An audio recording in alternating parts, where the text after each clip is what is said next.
Assalamualaikum warahmatullahi wabarakatuh.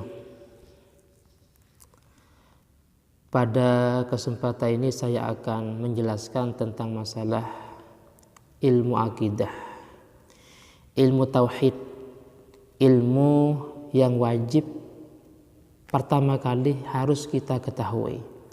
Jadi sebelum ilmu-ilmu fikih, ilmu tasawuf, apalagi ilmu-ilmu yang lainnya, entah itu tafsir, sejarah, terus masalah ilmu balaghah, fikih, mantek, usul, semuanya. Ilmu yang wajib kita pelajari pertama kali itu ilmu tauhid, ilmu akidah. Dijelaskan dalam kitab Nadham Zubat, awal wajibin alal insani ma'rifatul ilahi bistiqonih wa nurku bi syahadataini i'tubira li sihhatil imami mimman qadara. Awal wajibin, pertama kali yang wajib, alal insan, atas manusia, yaitu ma'rifatul ilah bistiqon, wajib meyakini kita ini tahu tentang Allah Subhanahu wa taala, tahu tentang sifat-sifat Allah Subhanahu wa taala, sifat-sifat yang wajib, sifat-sifat yang mustahil, sifat-sifat yang jaiz. Setelah itu juga wa nukubi syahadataini tu'bira li sihhatil imani mimman qadara, dan juga wajib mengucapkan dua kalimat syahadah biar imannya sah. Jadi di sini tentang ma'rifatullah, mengetahui tentang Allah taala, mengetahui tentang sifat yang wajib, sifat yang mustahil, dan juga sifat yang jaiz kepada Allah Subhanahu wa taala. Yang pertama, mallazi yajibu fi haqqihi ta'ala. Sifat apa saja yang wajib bagi Allah taala? Jadi ada pertanyaan, sifat apa saja yang wajib kepada Allah taala? Jawabannya, yajibu, wajib, fi haqqihi ta'ala, dalam haknya Allah ta'ala itu isyruna sifatan, ada 20 sifat yang wajib bagi Allah ta'ala. Itu ada 20 sifat.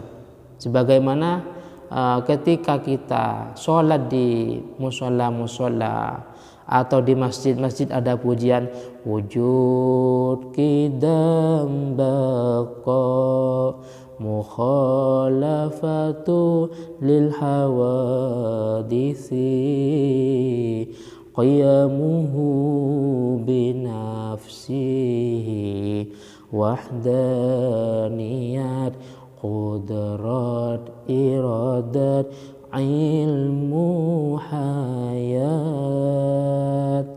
sama basar kalam qadiran muridan aliman hayyan sami'an basiran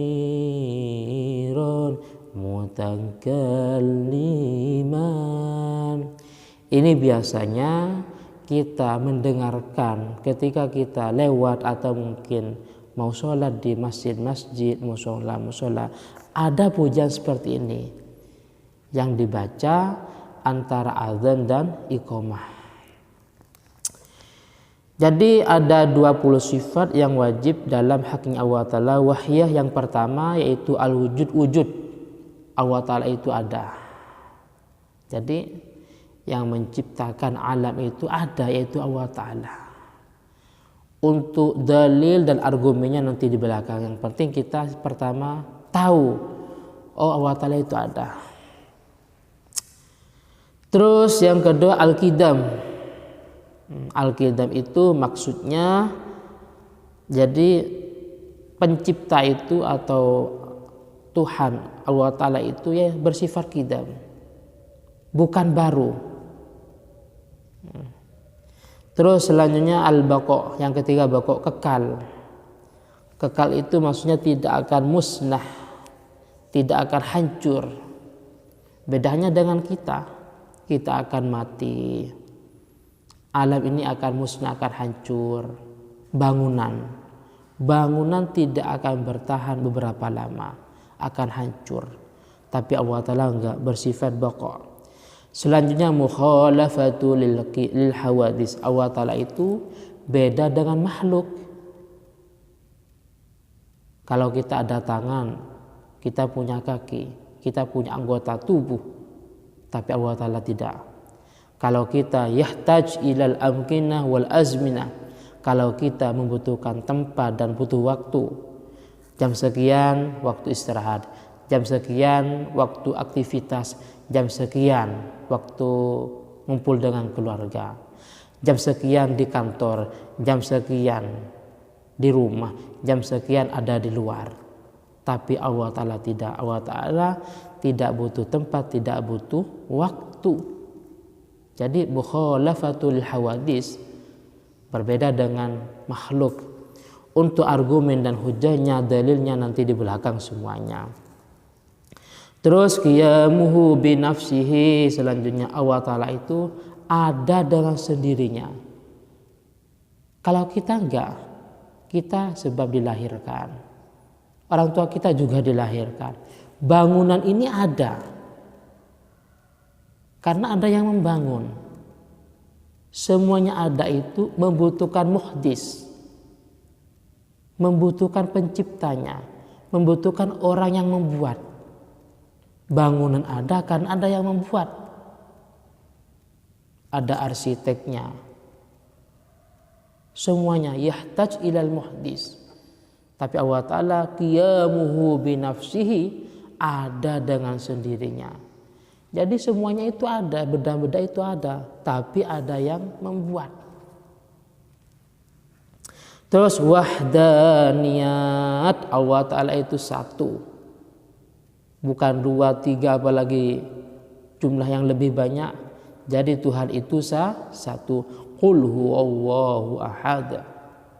Allah Ta'ala itu satu. Lam yalid wa lam yulad. Tidak dilahirkan, tidak melahirkan, juga tidak dilahirkan. Tidak butuh teman. Jadi satu Tuhan itu. Selanjutnya wal qudrah, dan juga Allah Ta'ala ini kuasa.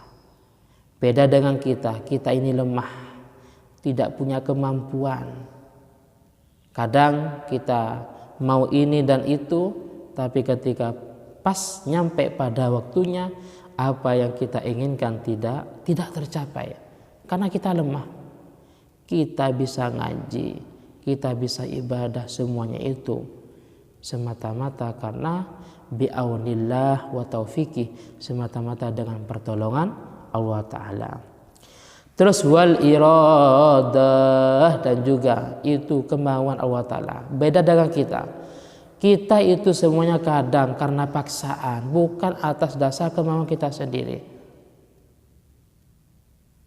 Kita berbuat seperti ini, itu karena ada paksaan, karena ada ini dan itu umpamanya.